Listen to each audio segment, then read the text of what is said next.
또 목사님께서 말씀을 전하라고 말씀하셨을 때 기도하면서 과연 무슨 말씀을 전해야 되는가 고민도 많이 했습니다. 그러면서 오늘 말씀이 이제 새 마음 헌신 예배잖아요.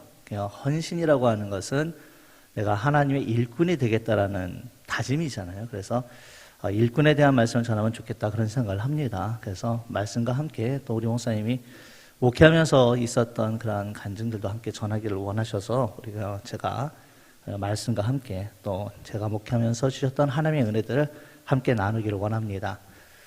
하나님께서 하나님의 일을 세워나가실 때는요, 반드시 사람을 부르셔서 일꾼으로 세우시고 그 일꾼들을 통해 일하기를 원하십니다. 그래서 세우신 일꾼들을 통하여서 하나님의 역사를 이루어 가시는데, 오늘 이 밤에 나오신 귀한 성도님들, 하나님의 일꾼 되셔서 하나님의 교회를 세워나가시고 하나님의 나라를 세워나가시는 복된 주의 일꾼 되시기를 주님의 이름으로 축원합니다. 또 오늘 지금 이제 우리가 코로나 시대를 지나가면서 교회가 많이 위축되어 있잖아요. 그렇죠? 그래서 언제 이 코로나가 이제 종식이 될지는 모르겠습니다만은, 코로나가 종식이 되면은 교회가 해야 할 일들이 굉장히 많아질 거예요. 특별히 우리 이제 당진교회는 이 당진 지역에서 감당해야 될 그 일들이 많이 있는데, 하나님의 일을 하고자 하는데 일꾼이 없어서 못하는 교회가 아니라 일꾼이 넘쳐나서 하나님의 일을 크게 감당하는 귀한 교회가 되시기를 주님의 이름으로 축원합니다. 그래서 제가 일꾼의 모습을 살펴보기를 원하는데, 오늘 말씀을 보면은 이제 성막을 짓는 과정에 대한 말씀입니다. 근데 성막을 보면은 이 성막 안에서 예수 그리스도의 모형을 우리에게 보여주고 계시고요. 또 성막 안에서 십자가의 모형을 보여주시고, 또 성막 안에서 교회의 모습을 보여주고 계시거든요. 특별히 오늘 이제 우리가 함께 읽었던 출애굽기 36장, 그리고 그 앞에 나오는 출애굽기 31장에 보면은 성막을 건축하는 일꾼들의 모습이 나옵니다. 그래서 그 일꾼들의 모습을 살펴보면서 우리가 예수 그리스도의 일꾼, 하나님 나라의 일꾼, 교회의 일꾼 되시기를 주님의 이름으로 축원합니다. 먼저 하나님의 일꾼들의 모습은 부르심을 받은 일꾼이라는 거예요. 출애굽기 31장 2절과 6절 말씀에 보면은 내가 유다 지파 홀의 손자요 우리의 아들인 부살레를 지명하여 부르고, 또 6절에서는 내가 또 단지파 아히사막의 아들 오홀리압을 세워 그와 함께 하게 하시며 지혜로운 마음이 있는 모든 자에게 내가 지혜를 주어 그들이 내가 내게 명령한 것을 다 만들게 할지니. 즉 하나님께서 일꾼들을 부르실 때 어떻게 합니까? 부살렐이라고 하는 사람을 지명하여 부르셨고, 오홀리압이라고 하는 사람을 부르셨다라는 거예요. 그러니까 하나님께서 하나님의 일꾼을 세우는 사람들은 불러 세우신다라는 거, 부르신다라는 거예요. 부살렐과 오홀리압은 이 성경에 보면은 부살렐이라고 하는 사람은 유다 지파 홀의 손자요 우리의 아들이라 그랬습니다. 공귀한 일을 연구하여서 금과 은과 노스로 만드는 일을 했다 그랬어요. 오홀리압은 단지파 아히사막의 아들인데 성물과 성의와 향을 만드는 일을 했습니다. 그래서 이 두 사람이 자기들이 가진 재주로 성막의 여러 가지 기구를 만드는 일을 감당하는 일꾼이 되었다는 겁니다. 그렇다면 여기서 우리가 중요하게 생각할 게 뭐냐면은요, 성막을 만들 때에 과연 이 부살렐과 오홀리압 두 사람만이 그 일을 감당했느냐 하는 거예요. 성막이라고 하는 것은 두 사람이 만들 수 있는 일이 아닙니다. 성막을 만드는 일에 이 부살렐과 오홀리압 위에 많은 사람들이 함께 있었다라는 거예요. 출애굽기 36장 2절 말씀 보면은 모세가 부살렐과 오홀리압과 및 마음이 지혜로운 사람 곧 그 마음에 여호와께로부터 지혜를 얻고 와서 그 일을 하려고 마음에 원하는 모든 자를 부르매 그랬습니다. 부살렐과 오홀리압 두 사람 외에도 수많은 일꾼들이 성막 만드는 일에 동원됐다라는 거예요. 그렇다면 부살렐과 오홀리압은 하나님이 그 이름을 지명하여 부르셨기 때문에 그들은 부름받은 일꾼이고 나머지 일꾼들은 부름받지 못했는가 하는 겁니다. 여러분, 성막 만드는 일에 동원된 일꾼들은 모든 일꾼들이 다 부르심을 받은 사람들입니다.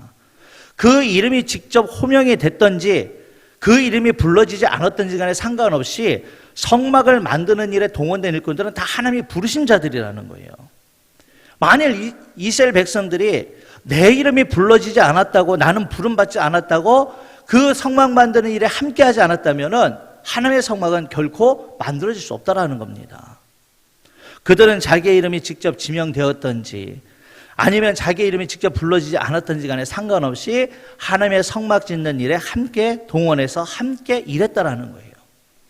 이것은 오늘날 우리 교회의 일꾼들도 마찬가지라는 겁니다. 교회에서 부르심을 받은 일꾼 그러면은 대체적으로 누굴 생각합니까? 목사님, 전도사님, 그분들은 부르심 받은 일꾼. 우리 평신도는 부르심 받은 일꾼이 아니다. 아니라는 거예요. 하나님께서 직분에 상관없이 모든 사람을 다 부르셨다는 겁니다. 하나님의 계획과 섭리 가운데 여러분 한 사람 한 사람을 다 지명하고 부르셨다는 거예요. 그래서 그 이름이 드러나는 사람이 있는가 하면은 그 이름이 드러나지 않는 사람이 있을 뿐이지 우리는 모두 다 하나님의 부름받은 사람들입니다.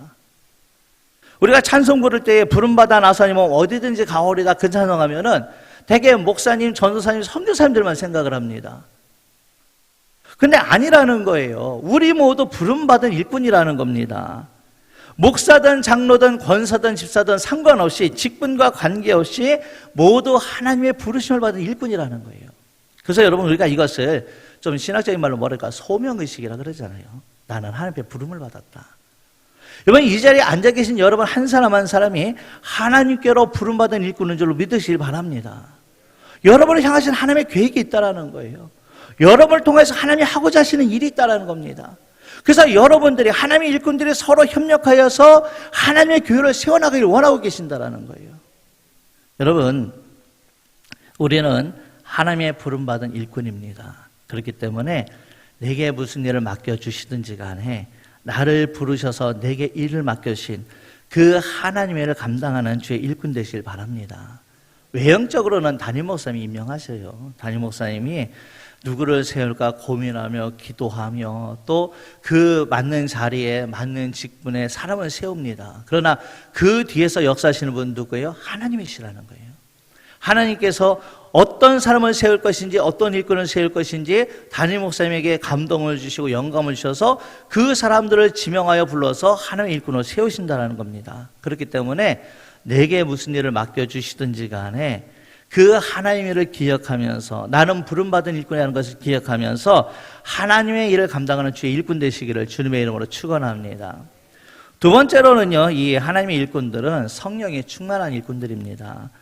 출애굽기 31장 3절에 4절 말씀 보면은 하나님의 영을 그에게 충만하게 하여 지혜와 총명과 지식과 여러 가지 재주로 정교한 일을 연구하여 금과 은과 노소로 만들게 하며. 성막 건축을 위해서 동원된 일꾼들이요 성령이 충만한 일꾼들입니다. 하나님의 영이 그들에게 충만했다라는 거예요. 여러분 하나님의 일꾼들은 성령 충만함 받아야 됩니다. 여러분 하나님의 일은요 인간의 지혜와 인간의 능력으로 감당할 수 없습니다. 하나님의 일은 하나님의 능력 곧 성령의 능력으로 감당해야 됩니다. 그래서 교회 일꾼들은 성령 충만 받기 위해서 기도해야 되고요 또 성령 충만함 받아야 됩니다. 많은 교회들이 문제가 생기는 이유가 뭐냐면은요 교회 일을 성령 충만하여서 성령의 능력으로 감당하는 것이 아니라 내가 내 지혜와 내 능력으로 감당하려고 하면은 문제가 생깁니다. 이번 교회 문제가 어디서 옵니까? 이번 교회에서 문제가 일어날 때요 신앙생활에 열심히 없는 사람들은 문제도 안 일으킵니다. 그저 주일날 한번 왔다 가면서 구경꾼인 사람들은 문제를 안 일으켜요. 열심히 주님의 일을 하겠다고 하는데 성령 충만함 받지 않고 내 능력으로 내 열심으로 내가 가진 지혜를 가지고 하나님의 일을 하려고 하면 반드시 문제가 생깁니다. 여러분 성령 충만 받아야 하나님의 마음을 알 수가 있고 하나님의 지혜를 가지고 하나님의 일을 감당할 수 있다는 거예요. 그래서 성령 충만한 사람들은 자기에게 주신 일을 감당하면서도 문제 일으키지 않습니다. 사도행전 보면은 초대교회 7집사를 세울 때 조건이 있습니다. 사도행전 6장 3절 말씀 보면은 형제들아 너희 가운데에 성령과 지혜가 충만하여 칭찬받는 사람 7을 택하라. 우리가 이 일을 그들에게 맡기고 그랬습니다. 성령과 지혜가 충만하여 칭찬받는 사람, 즉 성령 충만한 사람, 지혜가 충만한 사람, 그리고 칭찬 듣는 사람, 곧 덕이 있는 사람을 세우라는 거예요. 여러분, 교회의 일꾼은 성령이 충만해야 됩니다. 내가 하나님의 일을 감당하는 것이 아니라 하나님이 주신 힘으로 감당해야 되는 거예요. 한 2년쯤 된 것 같아요. 저희 선배 목사님이, 저를 아껴주시는 선배 목사님이 어느 날 이제 만나서 이야기를 하는데 그런 말씀 하시더라고요. 야, 이 목사 참 어려운 교회 가가지고 잘 감당하고 교회가 많이 좋아졌다. 칭찬하시더라고요. 근데 그때 제가 대답했던 말씀이 뭐냐면 다시 하라면 못합니다예요. 2번은 못합니다. 왜냐하면 2010년도에 제가 처음 교회에 부임해 갔을 때 교회가 참 문제가 많았습니다. 왜냐하면 담임 목사님이 어느 날 새벽 예배를 인도하시고 잠시 누우셨는데 그게 마지막이 되셨어요. 심장마비로 갑자기 소천하신 겁니다. 그 과정 속에서 교회에 여러 가지 문제가 있으면서 또 교인들도 많이 떠나고 제가 처음 대산교회 부임했을 때에 저희 부부 포함해서 15명 있었습니다. 연세 드신 분들 평균 연령이 거의 70세가 넘었으니까는요. 교회가 그러한 상처를 안고 나니까 교회 분위기도 안 좋고요. 성도님들의 어떤 의지도 없습니다. 이게 어디서부터 손을 대야 될지 막막한 거예요. 그때 한 선배 목사님 오셔가지고 뭐라고 말씀하시냐면은 교회는 부흥하는 교회도 있지만 지켜야 되는 교회도 있다. 지금 대산교회는 부흥하는 교회가 아니라 지켜야 되는 교회다. 그러니까 너는 이 자리에서 이 교회를 지켜라. 그 말씀을 듣고 그때 하나님 앞에 내가 이 자리를 지키겠습니다라고 다짐을 했어요. 사실 이 대산교회 처음 갈 때에 주변에 선배 목사님이 뭐라 그러셨냐면은 대산교회 가면은 지금 많이 어렵고 힘들으니까 우선 가서 한 2, 3년쯤 지나서 어디 괜찮은 교회 나오면 그때 자리를 옮겨줄 테니까 가서 2, 3년만 지키고 있어라 그랬습니다. 그래서 부임에 갔는데요. 2, 3년 있으면 선배님들이 옮겨준다 그랬으니까 거기에 마음이 가는 거예요. 근데 여러분, 내가 2년, 3년 있다가 교회를 옮긴다라고 생각을 하니까는요, 교회가 전혀 눈에 안 들어옵니다. 그 어려움 당하면서 교회에 여러 가지 문제가 있는데 그게 눈에 안 들어오는 거예요. 왜냐하면 마음이 없으니까는요. 그게 2주 정도 지났습니다. 2주 정도 지났을 때 저희 집사람하고 그러고선 2주 이야기했어요. 야, 우리 한 2, 3년 있다가 딴 데 떠나면은 여기를 누가 감당하느냐. 그래서 우리 여기서 은퇴한다고 생각을 하자. 그러고서는 저희 집사람하고 기도했습니다. 하나님, 저희 여기서 은퇴할 테니까 여기에 감당할 수 있게 능력 달라고 그랬습니다. 그러고 나니까는 교회가요, 눈에 들어오기 시작을 하는 거예요. 왜냐하면 마음이 들어가니까는 교회가 눈에 보이기 시작을 합니다. 그래서 그때부터 교회에 관심을 가지고 일을 하되 내가 무엇을 하고자 하는 게 아니라 하나님이 이끄시는 대로 가는 겁니다. 물론 내가 뭘 하려고 해도 할 수 있는 형편도 아니었고요. 그래서 저는 당직교회 오면서 참 부러운 게 뭐냐면 오늘 찬양팀들 찬양하는데 앉아서 속마음은 그래요. 설교하지 말고 찬양만 한 2시간 하다 갔으면 좋겠다. 당진교회는 일꾼이 있고 뭔가 할 수 있는 그러한 이 여건들이 되지만 대산교회 처음 갔을 때 할머니들 13명 앉혀놓고서는 뭐를 하려고 해도 할 수 있는 게 없어요. 그래서 내 생각, 내 계획 다 내려놨습니다. 그리고 하나님께서 인도하시는 대로 하나님께서 눈에 보여주신 대로 하나하나 한 걸음 한 걸음 나가기 시작을 했어요. 여러분, 근데 그 과정이요 결코 쉬운 게 아닙니다. 제가 처음 부임해 갔을 때 교회가 어려우니까는요 한 달 사례비가 70만 원 책정이 됐어요. 2010년도에. 근데 2년 동안요 매주 사례비 받았습니다. 무슨 얘기인지 아세요? 교회가 재정이 없으니까 교회 경비 지출하고 남으면 10만 원 그 사례비 받아요. 그 다음에 이제 지출하고 남으면 15만 원 받아요. 그래서 매주 사례비를 받는 거예요. 그러니까 어떤 주간에는 받고 보니까 이게 2달 전 거예요. 당시 지방에서 40만 원씩 매월 국내 선교위원회에서 선교비 지원해 줬는데 그거 가지고 거의 생활하다시피 했어요. 처음 2년 동안요 제가요 산에 남하러 다녔습니다. 교회는 석유로 기름 난로를 떼니까 기름을 사다 떼지만 사무실까지는 기름 살 여유가 안 되니까 누가 쓰다가 남은 그 화목난로 하나 주셨거든요. 그래가지고 산에 가서 나무 주워다가, 그렇다고 지게 지고 나무하러 다닌 건 아닙니다. 그냥 운동 삼아 일주일에 2-3번씩 올라가서 나무 토막 주워다가 그거 가지고 난방하고 그랬어요. 그렇게 묵묵하게 그냥 교회를 지켜나갔습니다. 근데 하나님께서요, 한 2년 동안 3년 동안은요, 아무런 응답도 안 주셔요. 그냥 뭔가 좀 앞에 보였으면 좋겠는데 아무것도 안 보여주셔요. 그래서 그때 불렀던 찬양이 뭐냐면은 이 눈에 아무 증거 안 해보여도 믿음만을 가지고서 늘 걸으며, 그 찬양 부른 겁니다. 진짜 눈에 아무것도 안 보이니까는요, 그 찬양밖에 안 나와요. 근데 2년 3년 지나고 나니까는요, 교인들이 늘어나기 시작을 합니다. 교회에서 상처받고 떠났던 사람들이 돌아오기 시작을 하고요.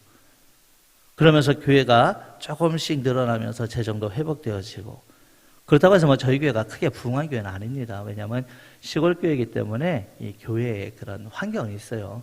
지역적인 환경이 있기 때문에 그렇게 크게 도시교회처럼 부흥한 교회는 아닙니다만은, 이제는 교회가 자립하게 되었고, 예전에 선교회 받던 교회에서 지금은 선교하는 교회가 됐습니다.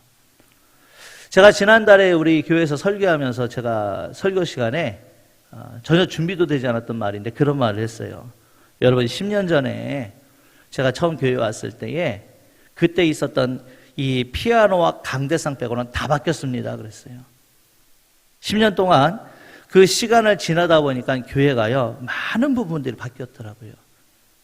교회 바닥 새로 공사 싹 했고요, 강대상 리모델링 다 하고요, 또 교회 의자가 전에는 이 조그마한 개인 의자였었는데 교회 의자 다 바꾸고요, 또 앰프 다 바꾸고 강대상 대형 TV로 다시 설치하고, 또 교회 차량 바꾸고, 또 교회가 땅이 없었는데, 땅이 조그맸었는데 교회 앞에 땅 380평 새로 구입해가지고 주차장 다 만들어 놓고요. 그래서 10년 동안 하나님께 인도하신 것을 생각해 보니까는요, 너무 감사하더라고요. 그때마다 순간순간마다 하나님께 인도하셔서 교회를 10년 동안 이끌어 오시면서 많은 것들이 변화되게 하셨더라고요. 그렇게 감사하다가 딱 내린 결론이 뭐냐면, 다시 한번 하라면 2번은 못하겠다예요. 여러분, 지금 생각해보면 얼마나 힘들었는지 모릅니다. 굉장히 힘들고 어려운 시간을 지나갔고, 지금 다시 하라면 2번은 못할 것 같아요. 근데 그 시간을 지나는 동안에는요, 힘들다는 생각 하나도 안 했습니다. 어렵다는 생각 하나도 안 했어요. 그냥 당연히 지나가는 과정이고 내가 감당해야 될 몫이기 때문에 하나님께 감사하면서 기쁨으로 감당했습니다. 오히려 지금 생각해 보면은요, 우리 교회가 10년 전보다는 지금이 더 풍성합니다. 더 많은 것이 좋아졌어요. 근데 제가 오늘 이 예배 들어오면서 차를 타고 오면서요, 곰곰이 생각을 해보니까 제가 정말 감사하고 기뻐하고 즐거워했던 것이요, 10년 전에 그 어려웠을 때 더 많이 감사하고 더 많이 기뻐하고 더 많이 즐거워했던 것 같아요. 그때는 조그만 거 하나만 있어도 하나님 앞에 감사합니다라는 소리가 절로 나왔었어요. 과연 내가 10년 전으로 다시 돌아가서 똑같은 과정을 다시 한번 밟아라 그러면 할 수 있을까? 못하겠다라는 거예요. 그래서 제가 내린 결론은 딱 한 가지입니다. 그 어렵고 힘든 과정들을 어떻게 그렇게 기쁨과 즐거움으로 감당할 수 있었느냐? 성령님이 붙잡아 주셨다라는 거예요. 하나님의 능력으로 인도하셨다라는 겁니다. 여러분, 인간의 힘으로는 도저히 감당하기 어려웠어요.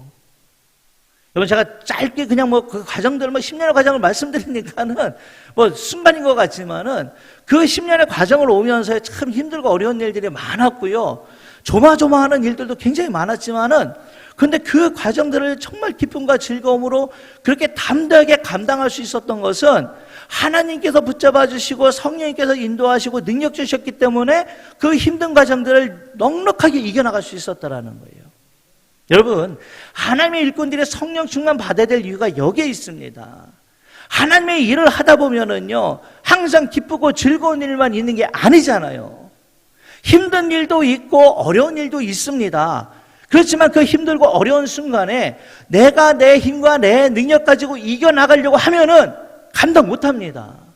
그러나 성령님이 함께 하시고 성령님이 힘 주시고 능력 주시고 성령님이 나를 붙잡아 주실 때 아무리 힘들고 어려운 일이라 할지라도 능히 이겨나갈 줄로 믿습니다. 이 밤에 나오시는 귀한 성도님들 모두 성령 충만하셔서 하나님의 일을 감당하는 하나님의 일꾼 되시기를 주님의 이름으로 축원합니다. 세 번째로요, 이 하나님의 일꾼들은요, 자원하는 일꾼들입니다. 우리 출애굽기 36장 말씀 펴셨죠? 우리 2절과 3절 말씀 우리 한번 같이 읽겠습니다. 2절과 3절 말씀 같이 읽습니다. 모세가 부살렐과 오홀리압과 및 마음이 지혜로운 사람 곧 그 마음에 여호와께로부터 지혜를 얻고 와서 그 일을 하려고 마음에 원하는 모든 자를 부르매 그들이 이스라엘 자손의 성소의 모든 것을 만들기 위하여 가져온 예물을 모세에게서 받으니라. 그러나 백성이 아침마다 자원하는 예물을 연하여 가져왔으므로. 여기서 이스라엘 백성들이 성막을 지을 때 어떻게 짓습니까? 자원하는 마음으로 동참했다라는 거예요. 여러분, 하나님의 일꾼들은요, 자원하여서 하나님의 사명을 감당해야 됩니다.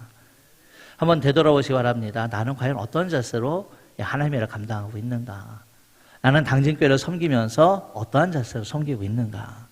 억지로 마지 못해서 직분 때문에 섬기고 있지는 않은가?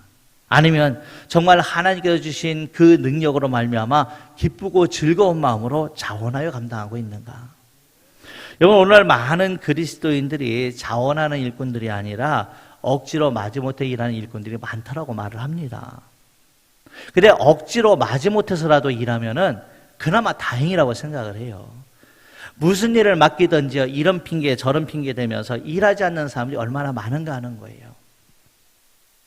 어느 책에 보니까 그런 이야기가 나오더라고요. 20대 80의 법칙이라고 그럽니다. 이 20대 80의 법칙이 뭐냐면은 전체 교인의 20%가요, 교회 일의 80%를 감당한다라는 겁니다. 근데 그 20% 중에서도요, 그 20% 안에 20%가 80% 안에 80%를 감당한다라는 거예요. 바꿔 말하면 전체 교인의 4%가 교회 일의 65%를 감당한다라는 겁니다. 그럼 100명 교인 가운데 4명은 열심히 있는 일꾼, 16명은 마지못해 일하는 일꾼, 나머지는 구경꾼에 불과하다라는 거예요. 이건 제가 부목사로 교회를 섬길 때 연말이 되면은 담임 목사님 고민이 깊어집니다. 아마 우리 목사님도 고민이 깊어질 거예요. 이때쯤 되면. 누구를 일꾼을 세워야 될 것인지, 교회에 1년 동안 봉사할 일꾼들을 세우기 위해서 누가 그 자리에 합당한지, 누가 잘 감당할 것인지 정말 하나님 앞에 기도하면서 또 일꾼을 세우잖아요. 그래서 교회학교 부장도 세우고 중고등부 부장도 세우고 청년의 부장, 성가대장, 각 구역들, 구역장 또 강사들 세우잖아요. 그런데 교회 일꾼으로 임명되면은 아멘으로 순종하는 사람들도 있는 반면에 꼭 그런 사람들이 있어요. 목사님 쫓아가가지고 나는 절대 못한달라, 빼달라, 다른 사람을 바꿔달라. 그래도 안 하면 이제 협박합니다. 나 안 바꿔주면 다른 교회로 가겠다. 웃으시는 분도 좀 수상합니다. 당진교회는 그런 분이 없는 줄로 믿습니다. 여러분, 그러면 설득하고 권면하고 사정하고 해서 이번 1년만 좀 잘 해달라고. 근데 그렇게 세워진 분들이요, 1년 동안 잘 감당하는 경우를 본 적이 거의 없어요. 왜냐하면 마음이 없기 때문에 그 일을 감당 못하더라고요. 여러분, 다시 한번 묻겠습니다. 여러분은 일꾼입니까? 구경꾼입니까? 일꾼 되시기를 주님의 이름으로 축원합니다. 여러분, 하나님의 일에 열심히 하시길 바랍니다. 마지못해 일하는 일꾼이 아니라 자원하는 일꾼, 충성된 일꾼 되시길 바랍니다. 주님께서 말씀하시잖아요. 누가복음 10장 2절 말씀 보면은 이르시되 추수할 것은 많되 일꾼이 적으니 그러므로 추수하는 주인에게 청하여 추수할 일꾼들을 보내주소서 하라. 마지막 때에 해야 할 일이 많은데 일꾼이 적다라는 겁니다. 이 밤에 나오신 귀한 성도님들, 주님께서 찾으신 일꾼 되시기를 주님의 이름으로 축원합니다. 아까도 말씀드렸습니다만 제가 대성교회에 부임하고 나니까 성도들의 마음에 상처가 굉장히 깊어요. 그 상처 중에 제일 깊은 게 뭐냐면 담임 목사님이 갑자기 그렇게 세상을 떠나시고 나니까 이거는 성도들의 마음이요, 항상 그 마음의 상처가 깊어서 뭐라고 표현을 못 하겠어요. 제가 대성교회 부임하고 나서요, 한 6개월인가 7개월 됐을 때에 저희 교회 앞으로 이 앰뷸런스가 들어온 적이 있습니다. 구급차가 들어왔는데 저는 몰랐어요. 구급차가 왔다 간 줄도. 왜냐하면 교회 본당하고 사택하고 좀 떨어져 있으니까 사택이 안쪽에 있기 때문에 교회 마당까지 들어오는 게 사택에서는 안 들려요. 근데 구급차가 교회 앞에 왔다가 이게 잘못 온 거예요. 결론은. 구급차가 이 구조 요청을 했는데 구급차 출동을 했는데 잘못 들어가서 교회 앞에까지 왔다가 돌려가지고 딴 데로 갔습니다. 근데 구급차가 교회 앞으로 들어오니까는요, 우리 성도님들이 얼마나 놀랐는지요. 밭에서 일하시다 말고 집에서 계시다 말고요, 신발도 못 신고 맨발로 교회까지 막 뛰어오신 거예요. 근데 구급차가 돌려서 딴 데로 가니까 그때 마음이 후 하면 안심이 되더래요. 근데 집에를 못 오시겠더래요. 다리에 힘이 풀려가지고 그냥 팍 주저앉으셔가지고. 나중에 그 말씀들을 하시더라고요. 그때 놀래가지고 교회까지 뛰어갔다는 거예요. 그러니까 그게 얼마나 충격을 왔겠느냐 하는 거예요. 그러다 보니까 교회가요, 하고자 하는 의욕들이 없어요. 제가 가가지고 여러분 교회 부흥을 위해서 기도합시다. 여러분 우리가 이 지역에서는 한계가 있으니까 읍내에서도 우리 교회 성도들이 나올 수 있도록 기도합시다. 교회 땅을 사서 넓히도록 기도합시다. 그리고 기도하자고 기도를 하면은요, 그거 아시죠? 강대상에서 제가 막 격려하면서 기도합시다 기도하는데요, 제 기도가 앞에 가다가 절벽에 탁 맞고 튕겨오는 느낌이에요. 여러분 교회 부흥을 위해서 기도합시다 그러고 기도하면은요, 기도가 앞에 가다가 탁 맞고 튕겨오는 느낌이 나요. 여러분 교회 땅을 위해서 기도합시다 그러면 기도가 가다가 탁 맞고 튕겨오는 느낌이 납니다. 교인들이 우리 교회가 부흥하겠어? 우리 교회가 언제 땅을 사? 우리 교회는 그렇게 하면 어려움이 있는 교회인데. 그러니까 이 성도님들이요, 마음의 문이 안 열리는 거예요. 그 마음속에 불안함도 있고 충격도 있고. 근데 교회 분위기를 바꾸는데요, 참 이 한분 집사님이 역할을 굉장히 많이 했어요. 말없이 묵묵하게 교회를 위해서 수고하고요. 또 지금은 이제 우리가 코로나 때문에 다 식사를 못 합니다만은 저희도 이제 오후에 식사를 하잖아요. 근데 저희는 성도들이 몇 명 안 되기 때문에 식사 준비하는 분이 따로 있지 않고 저희 집사람이 이제 그 밥과 국만 끓여 놓으면은 우리 성도님들이 집에서 반찬을 해와서 함께 나눕니다.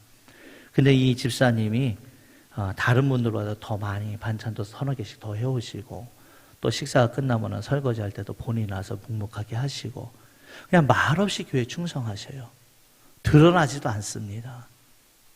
그냥 묵묵하게 2년, 3년 그렇게 하시다 보니까 성도들이요, 따라하기 시작하는 거예요. 그러면서 이제는 누가 뭐라고 말하지 않아도 나서서 교회를 합니다. 한 명의 충성된 일꾼이 있으니까는요, 분위기가 바뀌더라고요. 그 한 분 때문에 교회 분위기가 달라지는 거예요. 지금도 이 집사님은 말없이 누가 알아주든지 몰라주든지 간에 변함없이 충성합니다. 여러분, 이 집사님의 하늘의 상급이 클 줄로 믿습니다. 저 이 집사님 얘기하다 보니까 이건 준비했던 얘기는 아닌데요, 이 연세가 많다 보니까 몇 년 전에 수술을 하셨어요. 무릎이 안 좋아갖고 무릎 연골 수술을 하시는데, 천안의료원이 연골 수술을 잘한다 그래가지고 그곳에 가신다는 거예요. 근데 이분이 그냥 가시려면은 시내버스 타고 나가서 또 기차 타고 가서 또 버스 타고 가셔야 되니까 어렵잖아요. 또 홀로 계신 분이에요. 자녀도 없이 홀로 계신 분이니까. 그래서 제가 그날 그럼 집사님 제가 모셔다 드릴 테니까 집사님 제가 같이 가자고. 굳이 그냥 혼자 가신다는 거예요. 그래서 저도 굳이 그럼 같이 가자 그랬어요. 그래서 제가 모시고 천안의료원까지 갔습니다. 그래서 거기서 입원 수속 받고, 그때는 코로나 전이니까는요, 그냥 자유롭게 들어가서 입원 수속 받고, 그 다음에 이제 병실까지 들어간 걸 봤어요. 그래서 제가 언뜻 들은 말이 있기 때문에 그 간호사한테 물어봤습니다. 거기는 이제 천안의료원은 도립병원이잖아요. 그래서 이 생활보호 대상자들한테 이렇게 이제 그 지원해주는 복지 혜택이 있다고 들었는데, 우리 집사님이 그 대상이 됩니까? 받을 수 있습니까? 그랬더니 간호사가 묻더라고요. 관계가 어떻게 되세요? 그러더라고요. 그래서 저희 우리 집사님 저희 담임 목사입니다. 그랬더니 이 간호사분이 믿는 분 같아요. 목사님, 이게 사실은 원래 그 입원하기 전에 그 지자체에 가서 면사무소에 가서 그 지원서를 신청을 하는 거랍니다. 그러고 나서 그 면사무소에서 도청을 올려서 도청에서 이 지시가 내려와야 된다는 거예요. 근데 먼저 입원을 했기 때문에 그건 안 되고 제가 복지과를 연결해 드릴 테니까 그쪽으로 한번 내려가 보세요 그러더라고요. 그래서 그 집사님한테 좀 계세요 그래놓고 제가 복지과로 내려갔습니다. 그랬더니 이 복지과 담당도 믿는 분이더라고요. 아, 목사님 얘기 들었는데요. 사실은 절차가 그렇게 돼요. 근데 지금 목사님 말씀 듣고 보니까 저희가 좀 어떻게 좀 해드리려고 하니까 지금 빨리 가셔가지고 그 사시는 곳에 가셔서 주민등록 등본하고 그 다음에 의료보험 내는 납부 영수증 있잖아요. 그것을 빨리 해서 팩스로 보내주세요 그러더라고요. 그래가지고서 어떡합니까? 부랴부랴 와가지고 그 오후 늦게 또 관공서는 문 닫으면 안 되잖아요. 그래서 와가지고 의료보험 그 납세 영수증 떼고 그 다음에 주민등록 등본 떼가지고선 팩스로 넣어드렸어요. 그랬더니 바로 전화 오더라고요. 원래 안 되는 건데요. 해드리기로 했습니다 그러더라고요. 그래서 잘 됐다고. 그래서 나중에 이제 한 달 지나서 이제 퇴원하실 때 또 오시러 갔어요. 그래서 진짜 얼마 냈어요? 그랬더니 그냥 가래요. 수술 양쪽 무릎 다 수술하시고 한 달 입원하셨는데 하나님이 인도하셔가지고요. 수술비 한 푼 안 내고 입원비 한 푼 안 내고 그렇게 하고 오셨어요. 그때 제가 느낀 게 뭐냐면 야, 하나님의 일에 그렇게 열심히 하니까 정말 하나님의 일에 그렇게 충성하니까 하나님이 길을 열어주시는구나. 여러분 하나님의 일에 열심히 하시면 하나님이 길을 열어주신 줄 믿으시길 바랍니다. 그래서 여러분 우리가 정말 억지로 마지못해서 하는 일꾼이 아니라 정말 하나님의 일에 열심 가지고 자원하여 하는 일꾼 되시기를 주님의 이름으로 축원합니다. 네 번째로 하나님의 일꾼들이 어떻습니까? 자기를 나타내지 않는다라는 거예요. 우리 출애굽기 36장 3절 말씀 한번 같이 읽어보겠습니다. 그들이 이스라엘 자손의 성수의 모든 것을 만들기 위하여 가져온 예물을 모세에게 받으니라. 그러나 백성이 아침마다 자원하는 예물을 연하여 가져왔으므로. 여러분 성막 건축하는 일에 많은 일꾼들이 자원하여 일했습니다. 심지어는 여인들까지도요 성막에 필요한 여러 가지 물품들을 만들어 가지고 성막의 건축 현장으로 가지고 왔어요. 근데 여러분 출애굽기 31장부터요 36장까지 성막을 만들어가는 그 과정 속에 있는데요, 그 성막 건축에 대한 이 말씀들 읽어보면은 아무리 읽어봐도요 부살렐과 오홀리압이라는 두 사람의 이름 외에 그 누구의 이름도 기록되지 않았다라는 겁니다. 이 두 사람을 제외한 모든 백성들은요 자기 이름을 드러내지 않은 채 성막 건축하는 일에 열심히 감당했다라는 거예요. 여러분 이들은 자기의 이름을 드러내는 일보다 하나님의 성막을 건축하는 일이 더 중요했기 때문에 자기 이름이 드러나든지 드러나지 않든지 간에 상관없이 성막 건축하는 일에 열심이었다라는 겁니다. 여러분 오늘날 많은 사람들이요 하나님의 일을 한다고 하면서도 자기 이름을 드러내기를 원하는 사람들이 많다라는 거예요. 조그마한 일을 해놓고서도 자기 이름을 대문짝만하게 내기를 원한다라는 겁니다. 교회도 마찬가지입니다. 어느 교회는 보면은요 아무리 좋은 일이라 할지라도 교회 이름이 드러나지 않으면 그 일에 감당 안 해요. 근데 작은 일이라도요 교회 이름이 드러나면 그 일을 하려고 합니다. 여러분 주님의 일을 하는데 내 이름이 드러나는 게 뭐가 중요하겠느냐 하는 거예요. 교회 이름이 드러나는 게 뭐가 중요하겠느냐 하는 거예요. 우리의 이름이 드러나는 게 아니라 오직 누구의 이름만 드러나면 됩니까? 하나님의 이름이 드러나고 예수님의 이름만 드러나면 되잖아요. 여러분 우리는 정말 이름도 없이 빛도 없이 나를 감추고 예수님만 나타내야 된다는 거예요. 저희 교회가 10년 동안 기도하고 준비해온 일이 뭐냐면 이제 교회 앞에 땅을 사는 겁니다. 저희가 전에 있던 교회가 예전에 지은 건물이에요. 그거 아시죠? 옛날 시골 교회 가면은요 교회 본당도 무허가 건물, 사택도 무허가 건물. 교회 땅 200평 사가지고요 교회 본당 짓고 사택 짓고 나니까는요 교회가 이 주차장이 없어요. 그래서 저희가 이제 제가 처음 들어갔을 때에는 뭐 교회 차인데 우리 권사님 차인데 두 대니까 그때는 문제가 없었는데 시간이 지나면서 한 7년 8년 되니까 읍내에서도 성도들이 오시니까는요 주일날에 교회가 열 몇 대가 되니까는요 이게 교회 앞에 차를 주차를 못 합니다. 그러니까 막 길에다 주차하고 오고, 그래서 주차장을 만드는 게 시급해가지고 우리 성도들과 함께 제가 2010년대 가면서부터 그때 동안 10년 동안 기도를 했어요. 우리 땅 삽시다. 아까도 말씀드렸죠. 한 2년 3년은요 절벽에다 대고 얘기하는 것 같아요.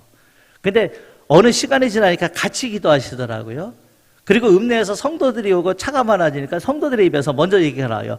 우리 빨리 땅 사서 주차장 지어야 될 것 같아요. 근데 땅이라고 하는 게 산다는 사람만 산다고 해도 되는 게 아니잖아요. 파는 사람도 팔아야 될 거 아니에요.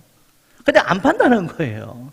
그래서 지금은 기도할 때입니다. 묵묵히 기도합시다. 그러고 10년을 기도했어요. 2010년도부터 2019년도까지. 횟수로 10년이고요. 만으로 9년 기도했습니다. 근데 그 과정을 다 설명드리려면 엄청 길고요. 2019년 4월 달에 그 땅을 샀습니다. 384평을.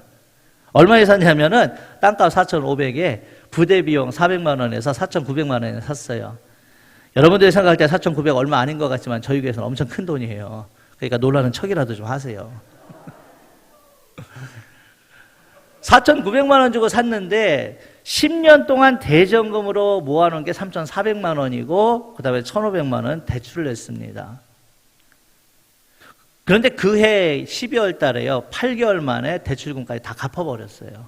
성도님들이 열심히 정성을 다해서 하나님 앞에 예물드림으로 인해서 그 해에 해를 넘기지 않고 대출금 다 갚고 땅이 완전히 이제 저희 땅이 됐어요. 근데 제가 말씀드리고 싶은 것은 그렇게 대출금 다 갚고 땅을 샀다 그게 아니라 저희가 그 한 4,900만 원 헌금을 하는 동안에 거의 한 5천만 원 정도 되잖아요. 그 중에 절반 가까운 그 금액이 저는 지금도 누가 있는지 모릅니다. 그냥 무기명으로 하나님 앞에 조용히 이름 없이 헌금했어요. 그러니까 저는 대략 감은 가요. 어느 분이 하셨을 것 같다라는 감은 있지만 뭐 정확한 것도 아니고요. 또 제가 뭐 굳이 그것을 알 필요도 없고 알려고 하지도 않고 하나님 앞에 드린 것이니 하나님이 아시고 하나님이 축복해 주실 것이고요. 그저 그분들을 위해서 조용히 기도합니다. 저희가 작년에 이제 2월 달에 저희 교회차를 바꿨습니다. 작년 2월 달에 교회차를 바꾸면서 그 전에 이제 그랜드 카니발인데 한 15년 쓰다 보니까는요, 이게 유지비가 보통 많이 들어가는 게 아니에요. 툭 하면은 수리받으러 들어가면은 한 번 들어가면 기본이 뭐 많이 나오니까요. 그래서 교회차를 바꿔야겠다 생각을 하면서 어떤 차를 구입하면 좋을까 그 고민을 했습니다. 그러다 보니까 제 눈에 가장 들어온 게 뭐냐면은 르노에서 나온 마스터예요. 13인승. 왜냐면은 연세가 드신 분들이 많아서요. 저희가 카니발이나 스텔스를 사면은 그분들이 이 차에 타실 때 허리는 구부리시고 또 차체가 높으니까는 올라가시는 게 어려워서 굉장히 힘들어 하세요. 그래서 르노 마스터 같은 경우는 차체가 높잖아요. 그래서 허리도 안 구부리시고 또 밑에 발판을 놓으면 편안하게 올라가시겠다. 그러고서는 차값을 알아볼 때 한 3,700 몇십만 원, 3,800만 원 정도 가더라고요. 근데 교회가 돈이 있어야죠. 그 앞에서 땅 사느라고 돈 다 써버렸고요. 돈 한 푼도 없는데. 그래서 마스터를 놓고 계속 기도를 한 겁니다. 하나님 교회 차 바꿔야 되는데 어떻게 해야 됩니까? 어떻게 하면 좋겠습니까? 기도를 했는데 우리 옆교회인 귀국교회 임상규 목사님이 1월 달에 마스터를 사버린 거예요. 그리고 자랑을 하시더라고요. 그래서 차 좋다고 그래서 보니까 좋아요. 뭐 장단점은 많지만 저희 교회에서 예배 촬영을 쏘기에는 딱 좋더라고요. 그래서 사야 되는데 그 고민을 한 겁니다. 그래서 하나님 제가요 그때 복권을 처음 사봤습니다. 그 맞으려고 산 게 아니라 복권을 사놓고 하나님 앞에 시위한 거예요. 복권 놓고서 하나님 앞에 기도했습니다. 하나님 제가 오죽 답답하면 이거 샀겠느냐고. 그러니까 하나님 돈을 주시든지 이걸 맞게 해주시든지 어쨌든 차 사게 돈 달라 그래. 제가 그러고 기도를 했어요. 근데 복권이 꽉 났어요. 아니 제가 생각하니까 사도 안 될 것 같아요. 그래서 하나님 앞에 기도했어요. 하나님 이거 차 사야 된다고 지금 이제 왜냐하면 차가 언제 멈출지 모르니까. 그러고 나서 이제 작년 2월 달에 지방에 준비한다고 목사님들하고 모여가지고 막 이제 회의하고 있는데 전화가 왔어요. 우리 옆에 임상현 목사님한테 전화가 왔는데 뭐라고 전화가 왔냐면 2월 달 지나고 3월 달부터 차값이 많이 올라간다고 하니까 2월 달 안에 사야 된다라는 거예요. 지금 뭐 누구는 사기 싫어서 안 사는 게 아니잖아요. 그렇죠? 기분이 그러니까 그 목사님한테 기분이 상한 게 아니고 차를 사야 되는데 못 사니까 제 기분이 상한 거예요. 그래서 알았다 그래서 고맙다 그래서 끊었어요. 근데 마음이 영 안 좋아요. 그래서 하나님 앞에 하나님 차를 빨리 사야 된다는데 돈은 안 주시고 답답합니다. 그러고서는 그 회의를 마치고 집에 갔더니 저희 집사람이요 봉투를 하나 주시더라고요. 그래서 뭔 봉투요? 그랬더니 열어보래요. 열어봤더니 그 안에 2천만 원이 들었더라고요. 뭔 돈이야? 그랬더니 어느 권사님이 오셨는데 아무한테도 얘기하지 말고 그냥 요것만 딱 받으시는데 차값을 본인이 다 했으면 좋겠지만은 자기가 가진 게 이게 전부기 때문에 요거밖에 못 드려 죄송하다고. 아니, 주시는 분이 죄송하대요. 그래서 요거밖에 못 드려 죄송하다고 요걸로 먼저 살을 사고 나머지는 할부금으로 갚읍시다 그러더라고요. 그러고 갔다는 거예요. 그게 몇 시쯤이냐 그랬더니 제가 전화 받고 속상해 있는 그 시간이에요. 저는 하나님이 아무런 응답을 안 주신다라고 속이 상해 있는데 하나님이 이미 응답을 주셨어요. 그래가지고 그 돈 가지고 바로 계약을 했습니다. 그리고서는 지금도 계속 갚아나가는 중이고 아직 할부금은 남아있어요. 근데 차량원금도 마찬가지입니다. 교회차 샀습니다. 누구한테 얘기를 안 했어요. 전 알지만 원하시질 않으니까는 얘기를 안 했어요. 그 다음부터 이분들이 차를 사니까 차량원금이 들어오잖아요. 대부분이 다 무기명이에요. 누가 했는지 모릅니다. 그러니까 저희 교회 그 특별헌금단 보면은요, 다 기록을 해놓잖아요. 누가 헌금했는지. 무기명이 많아요. 다 이름들 안 밝히고 그냥 하나님 앞에만 드리는 거예요. 내가 드러나는 게 아니라 어떤 분이 그러시더라고요. 하나님 앞에 헌금하는 걸 제가 봤어요. 그랬더니 그분 하시는 말씀이 하나님이 주신 것 가지고 내가 하나님 앞에 다시 드리는데 내가 왜 굳이 이름을 나타내느냐. 그냥 저 이름 안 나오게 해주세요. 그 말씀 하시더라고요. 여러분, 하나님의 일꾼들은요, 자기 이름을 드러내는 게 아닙니다. 하나님의 이름을 드러내는 거예요. 그래서 내 이름이 드러나든지 드러나지 않든지 간에 하나님의 일에 최선을 다하시길 주님의 이름으로 축원합니다. 마지막으로요, 우리가 출애굽기 36장 4절에서 7절 말씀만 함께 읽겠습니다. 36장 4절에서 7절 말씀 함께 읽습니다. 성소의 모든 일을 하는 지혜로운 자들이 각기 하는 일을 중지하고 와서 모세에게 말하여 이르되 백성이 너무 많이 가져오므로 여호와께서 명령하신 일에 쓰게 남음이 있나이다. 모세가 명령을 내림에 그들이 진중에 공포하여 이르되 남녀를 막론하고 성소에 드릴 예물을 다시 만들지 말라 하매 백성이 가져오기를 그치니 있는 재료가 모든 일을 하기에 넉넉하여 남음이 있었더라. 여러분, 이 이스라엘 백성들이 서로 자원하여 협력하여 충성한 결과 성막을 만드는 일에 모든 것이 넉넉하여 풍족하여 넘쳤다라는 거예요. 풍족하여 넘치는 정도의 차원을 넘어서 오히려 백성들의 드리는 예물이 너무 많아서 건축하는 일에 차질을 받을 정도입니다. 그러니까는 그 일을 하던 일꾼들이 어떡합니까? 성막을 만드는 일을 중지하고 와가지고 모세에게 뭐라고 말해요? 백성이 너무 많이 가지고 오기에 이미 쓰고도 남습니다. 그럼 이제는 그만 가져오게 하십시오.